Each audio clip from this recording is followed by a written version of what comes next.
ಎಲ್ರಿಗೂ ನಮಸ್ಕಾರ. ನಾನು ಪ್ರದೀಪ್ ಮಾತಾಡ್ತಾ ಇದ್ದೀನಿ. ಈ ದಿನ ಚಿತ್ರ ವಿಮರ್ಶೆ ಮಾಡೋಣ. ಚಕ್ರವರ್ತಿ ಸಿನಿಮಾದ ಚಿತ್ರ ವಿಮರ್ಶೆ.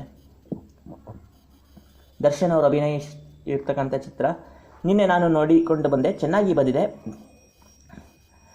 ಮತ್ತು ದರ್ಶನ್ ಅವರು, ದೀಪಾ ಸನ್ನಿಧಿ ಅವರು ಚೆನ್ನಾಗಿ ಅಭಿನಯಿಸಿದ್ದಾರೆ.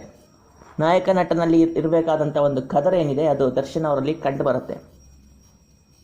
ಚಿತ್ರದ ಮುಖ್ಯ ಎಳೆ ಏನಪ್ಪ ಅಂತಂದರೆ, ಹುಲಿ ಶಿಕಾರಿ ಮಾಡಿದ್ದಕ್ಕಾಗಿ ಪ್ರೀತಿಸಿದ ಹುಡುಗಿ ಜೊತೆಗೆ ಊರು ಬಿಡ್ತಾನೆ ಶಂಕರ್, ಅಂದರೆ ನಾಯಕ ನಟ ದರ್ಶನ್. ಬೆಂಗಳೂರಿಗೆ ಬರ್ತಾನೆ.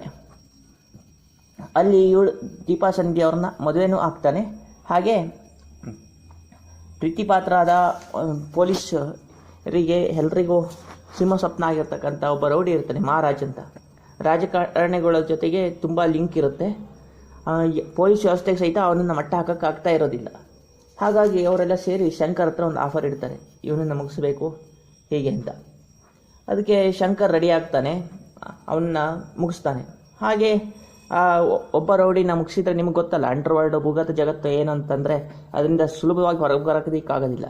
ಹಾಗೆ ಅದ್ರ ಜೊತೆ ಲಿಂಕ್ ಆಗಿ ಮತ್ತೆ ಭೂಗತ ಸಾಮ್ರಾಜ್ಯದ ಚಕ್ರವರ್ತಿ ಆಗ್ತಾನೆ. ಇಡೀ ದುಷ್ಟ ಸಾಮ್ರಾಜ್ಯನ ಹೇಗೆ ಮಟ್ಟ ಹಾಕ್ತಾನೆ ಅನ್ನೋದೇ ಕತೆ.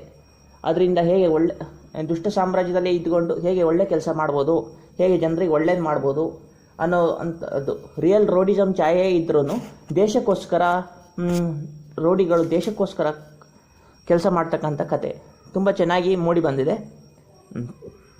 ಆದಿತ್ಯ ಅವರು ಪೊಲೀಸ್ ಆಫೀಸರ್ ಆಗಿ ಚೆನ್ನಾಗಿ ಮಾಡಿದ್ದಾರೆ. ಮತ್ತು ರಮೇಶ್ ಭಟ್ಟು, ಅಶೋಕ್ ಅವರು ಪೋಷಕ ಪಾತ್ರದಲ್ಲಿ ಅಭಿನಯ ತುಂಬ ಚೆನ್ನಾಗಿದೆ. ಕಡಿಮೆ ಅವಕಾಶ ಸಿಕ್ಕಿದ್ರೂ ಸಹ ಒಳ್ಳೆ ರೀತಿಯಲ್ಲಿ ಅಭಿನಯ ಮಾಡಿದ್ದಾರೆ. ಶರತ್ ಲೋಹಿತಾಶ್ವ ಅವರು ಸಹ ಮತ್ತು ಸೃಜನ್ ಲೋಕೇಶ್ ಅವರು ಇವರೆಲ್ಲ ಸಪೋರ್ಟಿಂಗ್ ಆ್ಯಕ್ಟಿಂಗ್ ಆಗಿ ತುಂಬ ಚೆನ್ನಾಗಿ ಮಾಡಿದ್ದಾರೆ. ಚಿತ್ರ ಎಲ್ಲ ನೋಡಿ ಬರ್ಬೋದು ಒಂದು ಸಲ ಅಂತ ನನ್ನ ಅನಿಸಿಕೆ.